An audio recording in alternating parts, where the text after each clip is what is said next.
E aí, pessoal, beleza? Vamos lá para mais uma série do nosso vídeo aí, onde a gente tá lendo a carta aos Romanos, certo? A gente parou no capítulo 9 no último vídeo. Eu espero que vocês estejam entendendo bem a nossa leitura. E agora a gente vai para o capítulo 10 de Romanos e vamos ler, né? Ah, Até onde der, tá? Romanos tem 16 capítulos. Não sei se vai dar para ler todos os 6. E a gente já finaliza essa série de Romanos e passa pela votação para o livro de Tiago, certo? Livro de Tiago. Aí depois vem as epístolas de João e depois de Pedro, ou de Pedro e João. Vou decidir ainda. Mas enfim, vamos lá. Deixa eu só me situar aqui para ver, né, se não vai precisar recapitular alguma coisinha antes.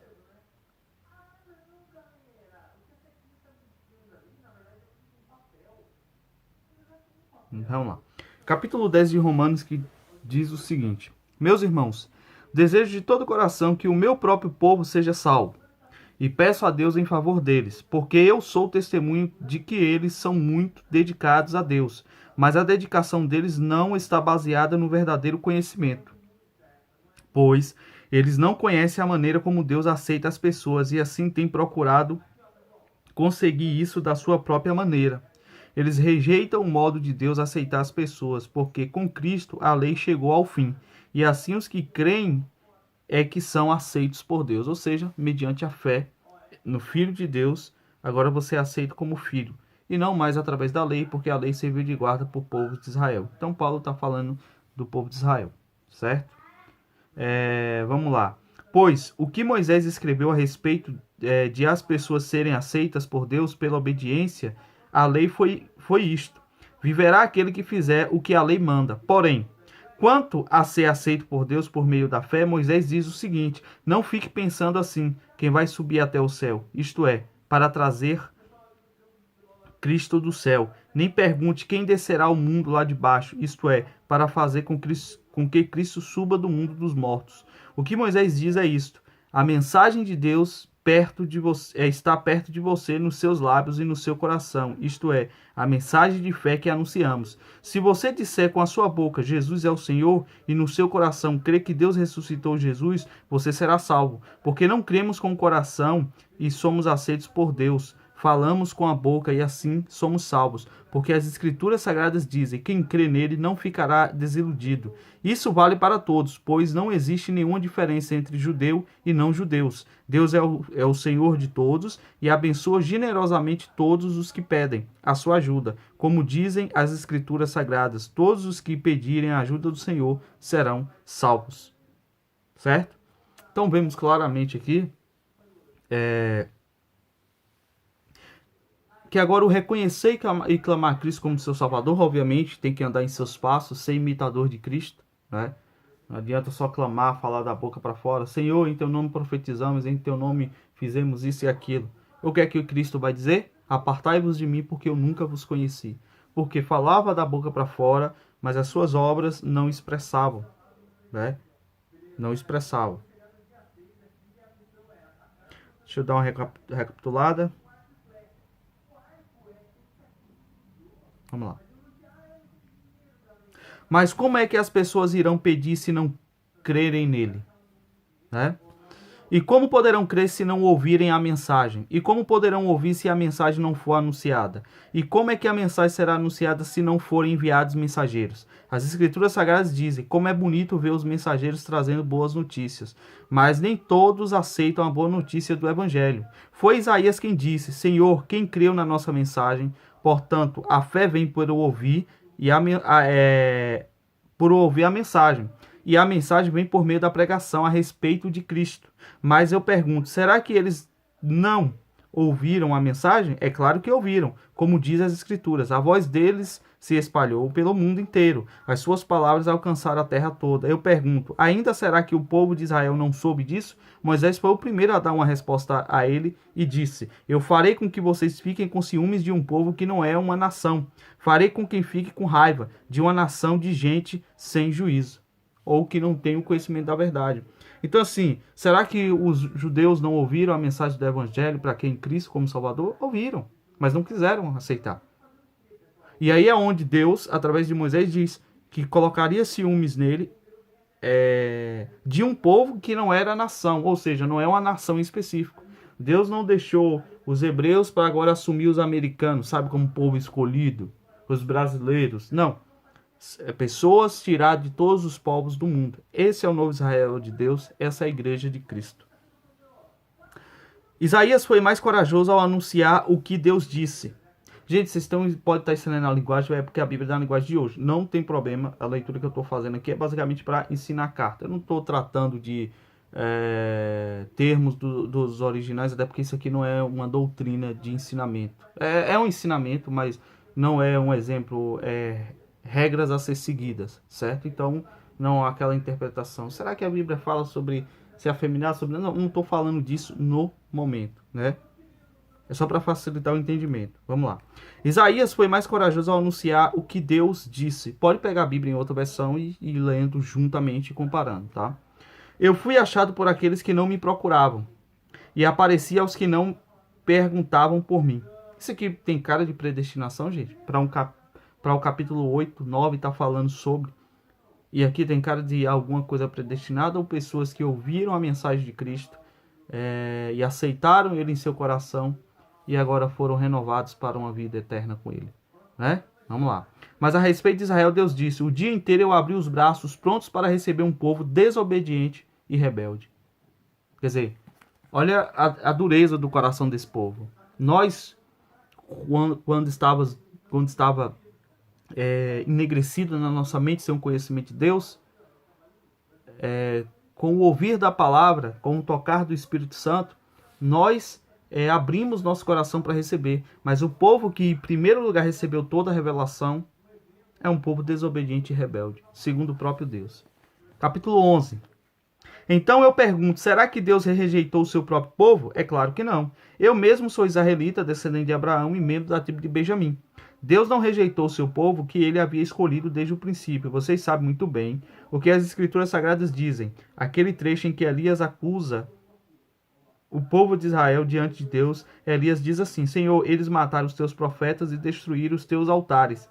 Eu sou o único que sobrou, e eles estão querendo me matar. O que foi que Deus disse a ele? Ele disse: eu guardei para mim 7.000 homens que não se dobraram ao Deus de Baal. A mesma coisa também acontece agora, isto é, por causa da graça de Deus, ainda existe um pequeno número daqueles que ele escolheu. Essa escolha se baseia na graça de Deus e não no que eles fizeram. Porque se a escolha de Deus se baseasse no que as pessoas fazem, então a sua graça não seria a verdadeira graça. Gente, esse pouco aqui que Paulo está falando, que Deus reservou, para mim tem link direto com os 144 mil. Não tem outra explicação. Porque está na linguagem de hoje, mas na linguagem comum, o que é que Paulo vai dizer aqui? Ainda que todo Israel venha ao conhecimento da verdade, apenas o remanescente é que se salvará. E onde é que é dito de um remanescente? No Apocalipse. Os 144 mil selados,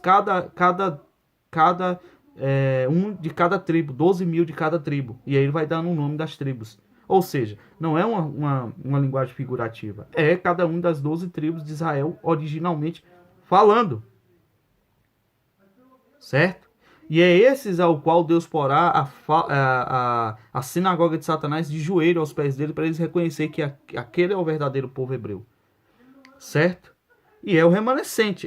Os termos que você vai falar sobre a restauração de Israel não tá falando de toda Israel, sempre é do remanescente fiel. E esse remanescente que o próprio Deus reservou. Olha, se não fosse o próprio Deus reservando, com certeza nenhum desse povo aí seria salvo. Hoje eles podem ser salvos rejeitando, né, as suas tradições e aceitando a Cristo como seu Salvador. É o único meio. Não há preterismo nenhum, não há vantagem nenhuma em ser judeu. Agora, lá no fim dos tempos, haverá aquele remanescente fiel que o próprio Deus escolheu, selou com sua própria mão. E eu acredito que é desse que Paulo está falando aqui, porque ele usa o mesmo termo de Apocalipse, que é o remanescente fiel, certo? E você pode ver que quando Deus repreende Elias acerca do povo, Deus está falando o quê? Eu reservei para mim 7.000 homens. E você vê que é um número bem irrisório, porque será que só tinha 7.000 pessoas? Ou 14 mil pessoas em Israel na época de Elias, do rei Acabe? Não. Tinha milhões de pessoas. Né? Milhões de pessoas na nação de Israel. E só 7.000 estavam ali de pé. servindo a Deus, os 7 mil que ele reservou para ele. Você vê que a questão do remanescente, eu acredito, tá certo, que seja, esse é um assunto que eu posso me aprofundar depois, futuramente, mas o remanescente fiel de Apocalipse, com certeza, é esse mesmo que Paulo fala aqui. Mas vamos continuar nossa leitura.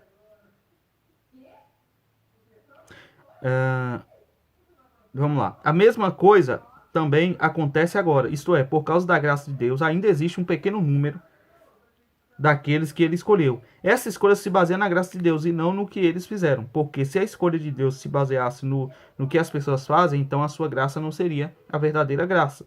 Isso quer dizer que não foi o povo de Israel que encontrou o que estava procurando. Quem encontrou foi apenas um pequeno grupo que Deus escolheu. Os outros não quiseram ouvir o chamado de Deus. Você está entendendo? Não é que Deus escolheu aquele pequeno grupo em detrimento dos outros sem que eles tivessem uma fé. Não, eles tiveram a fé e Deus chamou. Só que o restante procurava, mas procurava de qualquer jeito. Não ouviram o chamado de Deus. Certo? Não ouviram. Não é que Deus determinou que eles iam se perder, porque eles não ouvem, como hoje, eles não ouvem. Eles estão lá dizendo que segue a Torá, estão lá dizendo que segue a lei, mas você fala de Cristo para eles, o que é que eles dizem? Rejeitam. É isso que Paulo está dizendo. Como dizem as Escrituras Sagradas, Deus endureceu o coração e a mente deles. Deu-lhes olhos que não podem ver e ouvidos que não podem ouvir, até o dia de hoje. Davi disse que nas suas festas eles sejam apanhados e enganados, e que eles caiam e sejam castigados. Ó Deus, faze com que eles fiquem cegos e que fiquem sempre curvados debaixo do peso das suas dificuldades. Agora, se você pegar o texto isolado aqui e não for para referência ao que o Paulo está se referindo, que é nos profetas e nos salmos, o que vai parecer? Que Deus endureceu o coração de Israel do nada. E não é isso. Deus endurece o coração de Israel depois que Israel rejeita. Certo? Eles pecam, eles transgridem, eles vão lá e fazem o que é mal perante os olhos de Deus, e Deus agora também se afasta, se distancia. Não mais torna o coração deles apto a ouvir a palavra de Deus. Era isso que aconteceu com os fariseus. Quando Jesus ia falar que eles precisavam de perdão, que eles eles rejeitavam, falavam de Cristo, o que é que eles falou? Tá, vocês não querem ouvir? Beleza. Quem precisa de médicos são os doentes. Vocês se julgam tão sãos que não precisa de médico. Então também minha palavra não serve para vocês. E aí, a partir daí, Cristo começa a simplesmente falar em parábolas para que eles ouvissem e não entendessem de fato. Porque eles já tinham rejeitado o Messias, tanto que vão lá e matam o Messias, ainda diz que o sangue dele recaia sobre nós. Então a ação de Deus é mediante a ação do homem, não que é condicionada em si, mas Deus chega lá e diz, ó, proponho hoje para vocês 2 caminhos, bênção e maldição. Escolha, pois, a bênção para que tiver bênção. Eles foram fazer o quê? Escolheram mal. É por isso que em Deuteronômios, lá pelo final de Deuteronômios, quando Deus vai falar com Moisés para levantar Josué e que Moisés iria morrer, Deus falou a Moisés, eu sei que quando você morrer, esse povo aí, esse mesmo povo, eles vão me desonrar, eles vão me desobedecer. Então, Moisés, põe hoje um cântico na boca do povo de Israel, para que eles se lembrem que no dia que eu os rejeitar, que eles saibam que eu os rejeitei porque eles deixaram os meus desígnios, deixaram as minhas leis, deixaram os meus estatutos. Né? Eu li esse texto já aí em alguns vídeos passados aqui. Eu acredito que seja Deuteronômios mesmo.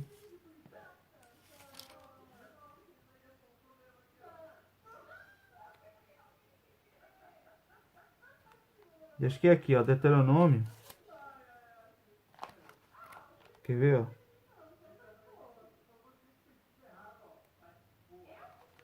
É isso aqui mesmo, ó, Deuteronômio, ó. 28, se vocês quiserem ler, não vou ler porque vai tomar muito tempo do vídeo, né? Mas, ó, aqui, ó, porém, se vocês não derem atenção ao que o Senhor nosso Deus está mandando e não obedecerem às suas leis e os seus mandamentos que lhes estou dando hoje, vocês serão castigados com todas as seguintes maldições. E aí Moisés vai dando as maldições. Qual é a condição? Se eles desobedecessem. O que eles fizeram? Mesmo sendo avisados, desobedeceram. Certo? Vamos continuar a nossa leitura. Agora estou falando de vocês que não são judeus, certo? Ó, agora ele está falando para os gentios ali, na época, serve de ensino. Enquanto eu for o apóstolo dos não-judeus, terei orgulho do meu trabalho. Talvez eu possa fazer com que os que são da minha própria raça fiquem com ciúmes, e assim seja possível salvar alguns deles. Porque quando os judeus foram rejeitados, o resto do mundo se tornou amigo de Deus. O que acontecerá então quando eles forem aceitos? Os que estiverem mortos receberão a vida. Pois se o primeiro pão assado depois da colheita é dedicado a Deus, isso quer dizer que todos os outros pães também são dedicados a Ele. E se as raízes de uma árvore são oferecidas a Deus, os galhos também são deles. Alguns galhos de oliveira cultivada foram quebrados, e um galho de oliveira brava foi enxertado nela. Pois vocês, os não-judeus, são como aquela oliveira brava, e agora tomam parte na força e na riqueza espiritual dos judeus, porquanto vocês não devem desprezar os galhos que foram quebrados. Como é que vocês podem estar orgulhosos? Vocês são somente galhos, não são vocês que sustentam a raiz. É a raiz que sustenta vocês. Porém, vocês dirão, sim, mas os galhos foram quebrados a fim de darem lugar para nós. Isso é verdade, mas lembre que eles foram quebrados porque não creram. No entanto, vocês continuam na oliveira porque creem, e não tenham orgulho disso. Pelo contrário, tenham medo. Se Deus não deixou de castigar os judeus que são como galhos naturais, vocês acham que ele vai deixar de castigar vocês? Vejam como Deus é bom e também é duro. Ele é duro para os que caíram e bom para vocês que continuam sempre confiando na bondade dele. Ou seja, tem como alguém deixar de crer, segundo o apóstolo Paulo, que fala de predestinação? Tem. Então eu tenho que ter cuidado do meu orgulho, de não me achar superior, certo? Para que eu não caia também. Porque se Deus foi duro com os ramos naturais, que são judeus, imagine o quanto ele vai ser duro também com os ramos não naturais. Então a gente tem que ter cuidado para não cair. E essa é a alerta de Paulo. Não se orgulhe muito para que você também não caia. Como muitos têm caído aí de várias maneiras, né? Então tem que ter cuidado. Vamos lá. Veja como Deus é bom e também é duro. Ele é duro para os que caíram e bom para vocês, se continuarem sempre confiando na bondade dele. Senão vocês também serão cortados. E se os judeus abandonarem a sua descrença, serão enxertados na oliveira cultivada, pois Deus pode enxertá-los de novo. Vocês, os não-judeus, são como aquele galho de oliveira brava que foi cortado e enxertado contra a natureza, na oliveira cultivada. Os judeus são como essa oliveira cultivada. Portanto, para Deus, será muito mais fácil enxertar de novo na própria árvore deles esses galhos quebrados, tá? Isso aqui é uma coisa que Paulo está falando acerca, só que se Paulo tivesse vivo hoje, eu acredito que a decepção dele seria muito maior com as coisas que estão acontecendo. Paulo acreditava, obviamente, pela fé que ele tinha. Você vai ver que ele sempre está falando, né? Quero eu que o meu povo tenha ciúmes e volte para a verdade. Quero eu que o meu povo veja isso que está acontecendo e entendam que aqui é o lugar deles também. Só que, obviamente, se Paulo tivesse vivo hoje, ele ia ver o que a judiaria se tornou no mundo, né? Algo muito pior do que ele imaginava. Muito pior. Mas vamos lá. Bondade de Deus para com todos.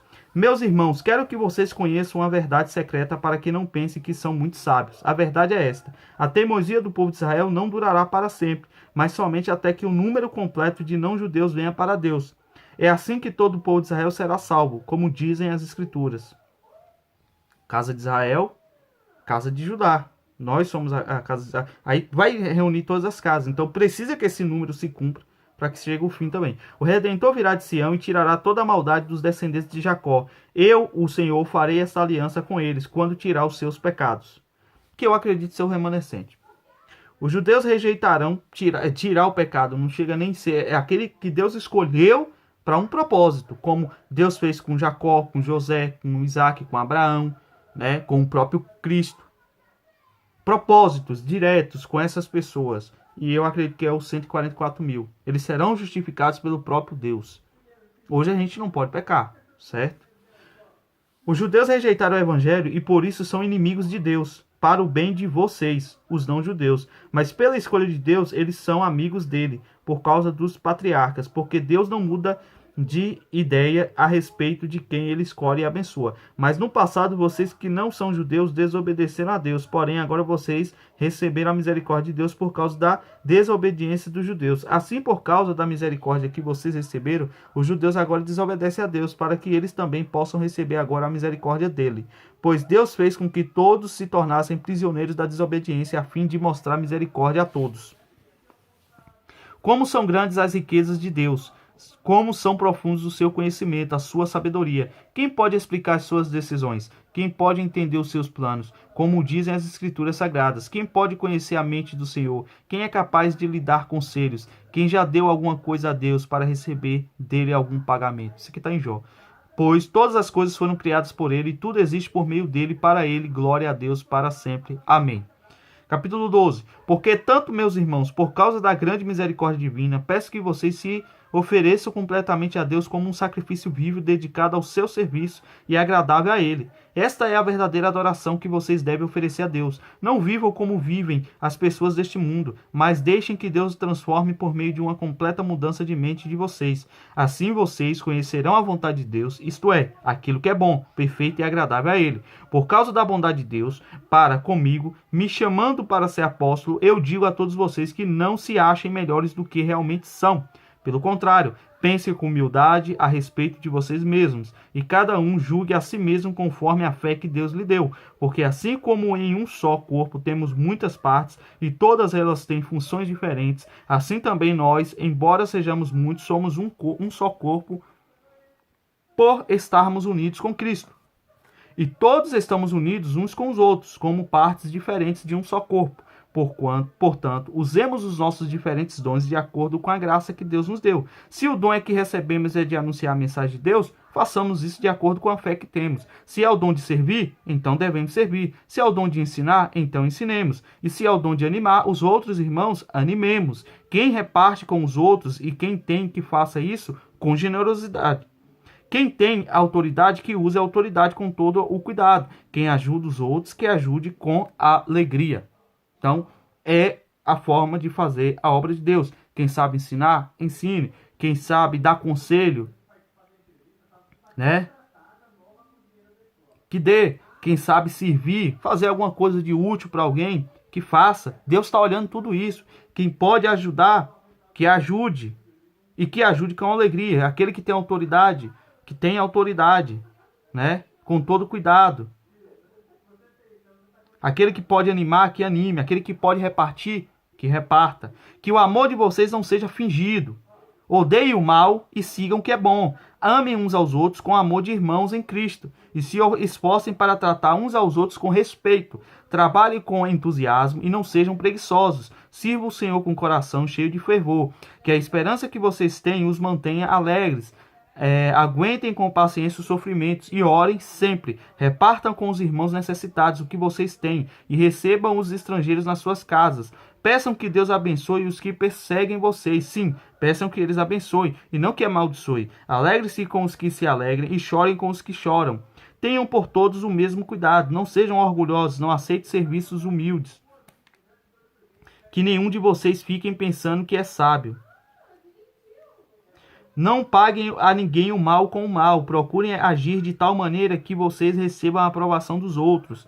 No que depender de vocês, façam todo o possível para viver em paz com todas as pessoas. Meus queridos irmãos, nunca se vinguem de ninguém. Pelo contrário, deixe que seja Deus quem dê o castigo. Pois as Escrituras Sagradas dizem: eu me vingarei, eu acertarei contas com eles, diz o Senhor. Mas façam como diz as Escrituras. Se o teu inimigo tiver com fome, dê comida a ele. Se estiver com sede, dê água, porque assim você fará queimar de remorso e vergonha.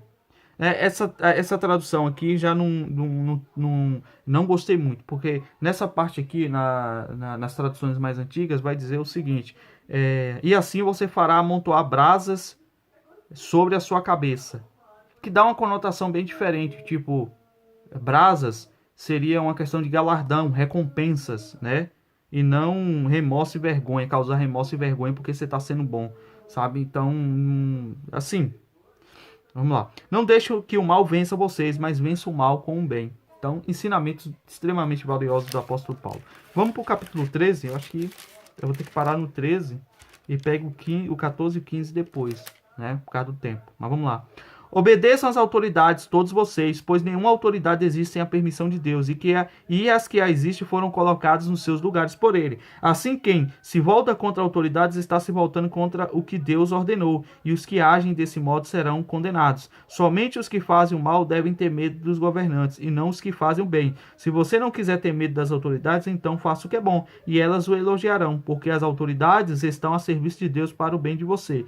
Mas se você faz o mal, então tenha medo, pois a autoridade de fato tem poder para castigar. Elas estão a serviço de Deus e traz o castigo deles sobre os que fazem o mal. É por isso que você deve obedecer às autoridades, não somente por causa do castigo de Deus, mas também porque sua consciência manda que você faça isso.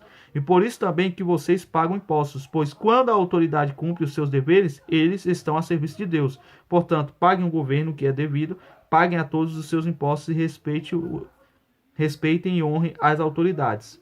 Tá? Claro, isso num contexto que Paulo está falando é quando as autoridades cumprem os seus deveres, certo? E no caso da situação, Gideão, bom, da situação do Brasil, a situação do mundo, o que eu digo é, a gente não deve servir de motivo de escárnio e de problema para as autoridades, até porque esse problema vai refletir totalmente em nós de forma desnecessária. É onde eu penso na questão de comunidade. Já que os governos do mundo, a sociedade, ela já não nos garante tranquilidade e paz, o correto, como servos de Deus, é a gente sair fora disso aqui, tá? Vamos lá. Não fiquem devendo nada a ninguém. A única dívida que vocês devem ter é de amar uns aos outros. Quem ama os outros está obedecendo à lei. Os seguintes mandamentos: não cometerás adultério, não mate, não roube, não cobice. Esses e ainda outros mais são resumidos em um mandamento. Só ame os outros como você ama a você mesmo. Quem ama os outros não faz mal a eles. Portanto, amor é obedecer a toda a lei. Vocês precisam fazer todas essas coisas porque sabem em que tempo nós estamos vivendo. Chegou a hora de vocês acordarem, pois o momento de sermos salvos está mais perto agora do que quando começamos a crer. A noite está terminando e o dia vem chegando. Por isso, paremos de fazer o que pertence à escuridão e peguemos as armas espirituais para lutar na luz. Vivamos decentemente como pessoas que vivem na luz do dia. Nada de farras ou bebedeiras, nem imoralidade ou indecência, nem brigas ou ciúmes. Mas tenham a qualidade que o Senhor Jesus Cristo tem e não procurem satisfazer os maus desejos da natureza humana de vocês, né? Para que conselho melhor do que esses conselhos que o apóstolo Paulo está dando aqui para gente, né? Conselhos obviamente maravilhosos. Certo? Aí no próximo vídeo, para a gente finalizar essa série de Romanos, a gente vai continuar do capítulo 14, 15 e 16. Finaliza o livro, certo? E aí a gente vai lá para o livro de Tiago. Então, pessoal, espero que vocês tenham gostado, certo? Que a leitura possa ter sido produtiva e possa ter abrido um pouco a mente de vocês para a leitura pura e simples da palavra de Deus, sem enfeites, né? Precisa de muita explicação? Um texto ou outro que ele cita, a gente tem que pegar referência. A gente tem que entender o que ele está falando sobre alguns quesitos. E é isso que eu estou tentando encaixar para vocês. É a leitura, mas... isso aqui que Paulo falou, tem nos profetas. É isso aqui que ele está querendo dizer. Isso aqui e tal, isso aqui, isso aqui. Entendeu? Fazendo os links necessários para a leitura ser frutífera. Mas enfim, é isso. Vou deixar aí o comentário fixado. Algumas informações na descrição do vídeo também. Tem o canal lá do Telegram. Eu recomendo que vocês também dêem uma passada no canal. Tem outros assuntos, outras coisas que a gente trata lá no canal. Do canal tem acesso ao grupo também do Telegram, tá? Tem o meu e-mail e também o meu contato do Telegram lá. Quem quiser aí, obviamente, entrar em contato. Certo, pessoal? E é isso aí. Amanhã a gente tá de volta aí com mais um vídeo, se Deus quiser. Certo? Trazendo novidades lá sobre a casa, tá? Então... bom, é isso, valeu e até o próximo vídeo. Abraço a todos, né? Que Deus abençoe, aqueles também que têm me abençoado. Fico muito grato, feliz. E vamos lá, a luta é nossa e a gente vai vencer em nome de Jesus.